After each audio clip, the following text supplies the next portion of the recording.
మనం తరచుగా ఈ డీడాలరైజేషన్ గురించి మాట్లాడుకుంటూ ఉంటాం. మరి ఈ ప్రాసెస్ను ఎవరు మొదలు పెట్టారు అంటే డాలర్ లేని ప్రపంచాన్ని మనం చూడాలి. ఇదే వరల్డ్ న్యూ ఆర్డర్. ఇప్పుడు వాళ్ళు మాట్లాడుతున్న ఓల్డ్ ఆర్డర్ అనేది సమాప్తం అయిపోయింది. దీంతో డాలర్ పతనము అనేది ఖాయము. ఇన్ని అందరూ చెప్తున్నారు కదా. మరి ఈ ప్రక్రియను ఎవరు మొదలుపెట్టారు? సో ఫస్ట్ మీరు చూసారు అంటే రష్యా భారత్ మీకు ఆయిల్ వ్యాపారం. రష్యా మీద శాంక్షన్స్ కాబట్టి మీకు పెట్రో డాలర్ మీరు వాడకూడదు, పేమెంట్స్ అంతా అమెరికన్ డాలర్తో చెయ్యకూడదు. అలాంటప్పుడు రష్యన్ ఆయిల్స్ను భారత్ ఎలా కొంటుంది? సో మనం ఏం చేసాము, యూఏఈ మీడియంగా రష్యన్ ఆయిల్స్ కొనడం మొదలుపెట్టాం. తరువాత రూబుల్ ట్రేడ్ అని మొదలుపెట్టాం. ఇప్పుడు చైనా యువాన్ అన్నప్పుడు మనం ఒప్పుకోలేదు. వాడి యొక్క యువాన్ని మేము వాడము అంటే రూబుల్ అనబడే ట్రాన్సాక్షన్ అంటే డీడాలరైజేషన్ అనేది జరిగింది రష్యా భారత్ ద్వారా. అవునా? సో మీకు బ్రిక్స్ అనబడే ఒక గ్రూప్, దీనికి సంబంధించిన ఒక సబ్మిట్ రష్యాలో జరిగింది ఒక 2 ఏళ్ల క్రితం.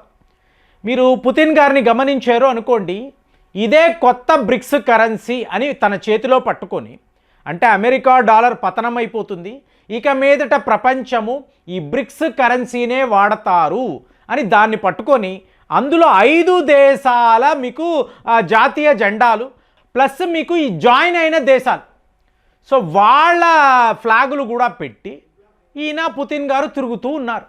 సో అందరూ విచిత్రంగా ఓహో వచ్చేస్తుందన్నమాట, ఇది చాలా పెద్ద దెబ్బ, ఒక కొత్త రకమైన ప్రక్రియ అందరూ మాట్లాడుకున్నారు.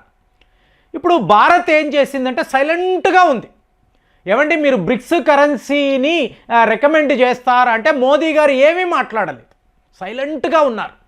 ఎందుకంటే అమెరికాతో మనకు ఫ్రెండ్షిప్ ఉందండి, వాళ్ళతో మనకు వ్యాపారం ఉంది, హయ్యెస్ట్ లెవెల్లో వ్యాపారం జరుగుతుంది. అలాంటిది డాలర్ లేకుండా ఇప్పుడు మేము బ్రిక్స్ కరెన్సీ వైపు వచ్చాము అంటే నో, మనం ఒప్పుకోలేదు. కానీ మనకు రష్యా ఆయిల్స్ కావాలి అన్నప్పుడు ఒక సమస్య ఉంది కదా, కాబట్టి మనము రూపీ ట్రేడ్ చేసాం.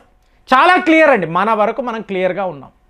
కానీ మీకు the greatest twist of the tale, నాకు తెలిసి ఒక అతిపెద్ద యూటర్న్ రష్యా వాళ్ళు కొట్టారు అంటే ఇక్కడే.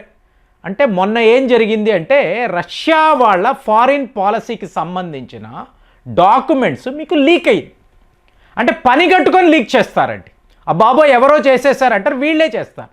చేసి వీళ్ళు ప్రపంచానికి ఏం చెప్తున్నారంటే చూడండి ఎంత విచిత్రంగా ఉందో, డీడాలరైజేషన్ రష్యానే ఇనిషియేట్ చేశారండి, మర్చిపోకండి. అలాంటిది ఇవాళ పుతిన్ గారు ఆయన మాట్లాడుతున్నారు, ఆయన చెప్తున్నారు వాళ్ళ ఫారిన్ పాలసీలో మేము అమెరికాకు అతిపెద్ద ఆఫర్స్ ఇస్తున్నాం. ఎప్పుడు? యుక్రెయిన్ యుద్ధము అయిపోయిన తరువాత. సో 2026లో 90% వాళ్ళు నమ్మేది రష్యా యుక్రెయిన్ యుద్ధము ఆగిపోతుంది. సరే, ఆగిపోయిన తరువాత ఇప్పుడు రష్యా ఏం చెయ్యాలి మీరు ఆలోచించండి బాగా. అమెరికా యూరోప్ యూనియన్ కలిసి రష్యాపై యుద్ధము ప్రకటించారు, మధ్యలో యుక్రెయిన్ ఉంది. సో ఇవాళ ఏమైందండి, అమెరికా యూరోప్ యూనియన్ మధ్య ఒక యుద్ధం, టారిఫ్ వార్. సో ఇది కీన్గా అబ్జర్వ్ చేసిన పుతిన్, 20 ఏళ్ల పాటు రష్యాను పరిపాలిస్తున్న వ్యక్తి, ఒక మాస్టర్ మైండ్. సో ఇతనికి జియో పాలిటిక్స్ మీద ఉండే అనుభవము నాకు తెలిసి ప్రాబబుల్లీ ఎవరికి ఉండదు. కీన్గా అబ్జర్వ్ చేసి మేము అమెరికాకు ఒక ఆఫర్ ఇస్తున్నాము, చూడండి మేము ఇక మీదట ప్రపంచ దేశాలతో మీకు ఇలాగ ఆయిల్స్ అమ్మాలి అంటే అమెరికన్ డాలర్తో వ్యాపారము చేస్తాము. అంటే డీడాలరైజేషన్ మొదలుపెట్టిన వ్యక్తి ఇవాళ డాలర్కి సపోర్ట్గా మాట్లాడుతున్నాడు. చూడండి ఎలా ఉందో ఆ ట్విస్ట్ చూడండి. ఎక్కడ నేను ఆయిల్స్ అమ్మినా పెట్రో డాలర్నే వాడతాను. అయ్యో ఇదేంటి రష్యా వాళ్ళు లొంగిపోయారా? లొంగిపోవడం కాదండి, మీకు మీ దేశములో ప్రజలు మీ యొక్క ఐడెంటిటీ ఈ సమీకరణలో చూశారు అనుకోండి, మీకు జియో పాలిటిక్స్లో పర్మనెంట్ ఫ్రెండ్ పర్మనెంట్ ఎనిమీ అంటూ ఎవరు ఉంటారు. కానీ ఇక్కడ ఆటను చూడండి, పుతిన్ ఆడుతున్న ఆట. సో పెట్రో డాలర్లోనే నేను ఆయిల్స్ అమ్ముతాను, ఇంక్లూడింగ్ భారత్, చైనా, ఎవరైనా సరే పెట్రో డాలరే నా మీడియం. ఒక్కసారి అమెరికా వాడికి ఎలా ఉంటుంది? అలాగే యుద్ధము టైంలో అమెరికాకు సంబంధించిన కంపెనీస్ ఒక కేఎఫ్సి అనండి, మెక్డొనాల్డ్స్, అలాగే పిజ్జా హట్, వీళ్ళందరూ ఉన్నారు కదా పెద్ద పెద్ద కంపెనీస్. వీళ్ళందరూ ఏం చేశారు, వాళ్ళ అవుట్లెట్స్ను మూసేసి మళ్ళీ వీళ్ళు అమెరికా వెళ్ళిపోయారు. ఎందుకు? శాంక్షన్స్, వాళ్ళ మీద శాంక్షన్స్. ఇప్పుడు పుతిన్ గారు ఏం మాట్లాడతారంటే, మీరు అందరూ మళ్ళీ రండి, వచ్చి మీ అవుట్లెట్స్ను ఓపెన్ చెయ్యండి. మరి మీకు 3-4 ఏళ్ల పాటు నష్టము జరిగింది కదా, దీనికి కావలసిన భర్తీ అనేది నేను చేస్తాను, కాంపన్సేషన్ ఇస్తాను. అయ్యో ఇదేంటి అంటే అమెరికా రష్యా కలిసిపోయారా, అలాంటి ఒక మూడ్ని క్రియేట్ చేసేస్తున్నాడు ఆయన.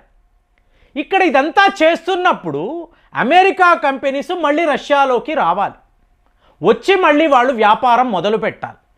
ఇలా చూశారనుకోండి, జస్ట్ చూడండి, మీకు యూరోప్ యూనియన్ అమెరికా మధ్య ఒక డివిజన్ అండి, డివైడ్ అండ్ రూల్ పాలసీ. ఈ ఆఫర్లు ఏవి కూడా యూరోప్ యూనియన్కి ఇవ్వడం లేదండి, ఒట్టి అమెరికాకు మాత్రమే. ఇప్పుడు మీరు ఇటలీ అన్నారు అనుకోండి, ఇటలీలో ఏంటండి famous? Leather bags, leather shoes, బట్టలు, ఇవన్నీ కదా. మరి ఇటలీకి ఆఫర్ లేదు, కానీ అమెరికాకు ఉంది. మీరు మీ షోరూమ్స్ ఇక్కడ పెట్టుకోండి, మీ బ్యాగులు అమ్ముకోండి, షూస్ అమ్ముకోండి, నాకే ప్రాబ్లము లేదు. అలాగే మీరు ఫ్రాన్స్ అన్నారు అనుకోండి, మీకు ఇన్నర్ వేర్ అంటారు కదా, ఇన్నర్ వేర్ బ్రాండ్స్ ఏవి కూడా రష్యాలోకి రావడానికి లేదు, కానీ అమెరికా బ్రాండ్స్ అందరూ రావచ్చు. అంటే మెల్లగా అమెరికాను తన వైపు తిప్పుకుంటున్నాడు. ఎందుకండి ఇది ఎందుకు పుతిన్ చేస్తాడు అంటే, చైనాకు చెక్ పెట్టాలి అంటే అమెరికాను తన వైపు తిప్పుకోవాలి. చూడండి ఎంత లోతుగా ఉంటుంది ఆలోచన. ఎందుకు అంటే ఇవాళ రష్యన్ ఆయిల్స్ చైనాకు 30% డిస్కౌంట్తో వెళ్తుందండి. అంటే చైనా వాడికి ఎంత లాభం చూడండి. రష్యన్ ఆయిల్స్ పైప్ లైన్స్ ఉంటాయి, మనలా కాదు షిప్పుల్లో తేడం కాదండి, పైప్ లైన్స్ ఉంటాయి. డైరెక్ట్గా రష్యా నుంచి చైనా దాకా వీళ్ళు పైప్ లైన్స్ వేశారు. అందులో మీకు ఎనర్జీ అంతా వెళ్ళిపోతుంది, ఆయిల్స్ అనండి, గ్యాస్ మొత్తం వెళ్ళిపోతుంది. దీనికి బదులుగా చైనా వాడు ఏం చేస్తున్నాడు, వాడి కార్లు, మొబైల్ ఫోన్లు, మందులు, ప్లాస్టిక్ వస్తువులు, అంటే చైనా బజార్, ఈ చైనా బజార్ని తీసుకువెళ్ళి రష్యాలో పెడుతున్నాడు. ఎటు చూసుకున్నా చైనా వాడికే లాభం. అంటే రష్యాలో మీకు ఇలా ప్లాస్టిక్ వస్తువులు తయారు చేయాలి అనుకోండి, చాలా కాస్ట్లీగా ఉంటుంది. ఇంకా భారత్ కూడా, మనము కూడా రష్యాకు సప్లై చేయడం కష్టమండి. ఎందుకంటే అంత చవక ధరకు డంప్ చేస్తూ పోతూ ఉంటాడు. చైనాలో ఇన్ఫ్లేషన్ కాదు డిఫ్లేషన్ ఎందుకు మాట్లాడుతున్నాం, ధరలంతా పడిపోయాయి. అక్కడ మీకు ఎటు చూసినా కూడా సరుకులు, వస్తువులు కనిపిస్తున్నాయి, పంపించాయి, రష్యాకు పంపించే, యూరోప్ యూనియన్కి పంపించే, ఎలా పడితే అలా డంప్ చేసి పడేయండి. సో ఇలా వస్తున్నప్పుడు రష్యా పూర్తిగా చైనా మీద ఆధారపడే ఒక పరిస్థితి. అలా జరగకూడదు కదా, ఎప్పుడు ఎవరికి ఒక పై చెయ్యి అనేది మీరు ఇవ్వకూడదు. కాబట్టి అమెరికాతో ఫ్రెండ్షిప్. ఇప్పుడు పుతిన్ చెప్తే ట్రంప్ వింటాడండి, ఇద్దరు కూడా ఫ్రెండ్స్, ఏమంటారు, క్లోజ్ ఫ్రెండ్స్ అంటారు.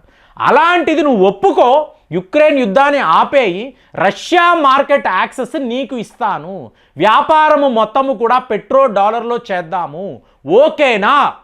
ఇది రష్యా యొక్క ఫారిన్ పాలసీ 2026.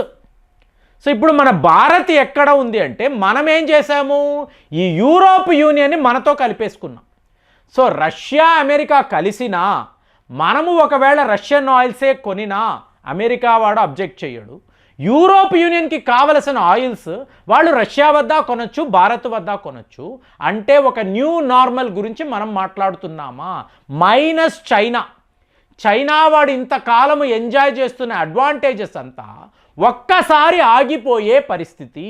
యూరోప్ యూనియన్ వాళ్ళు చైనా వద్దకు వెళ్ళరు, రష్యా వాళ్ళు కూడా చైనాను ఆపుతున్నారు, అమెరికా రష్యా కలిసిపోయారు. వీళ్ళందరితో కూడా భారత్ కలిసి మెలిసి తన వ్యాపారము చేసుకుంటుంది. ఇదే మీకు నిజము.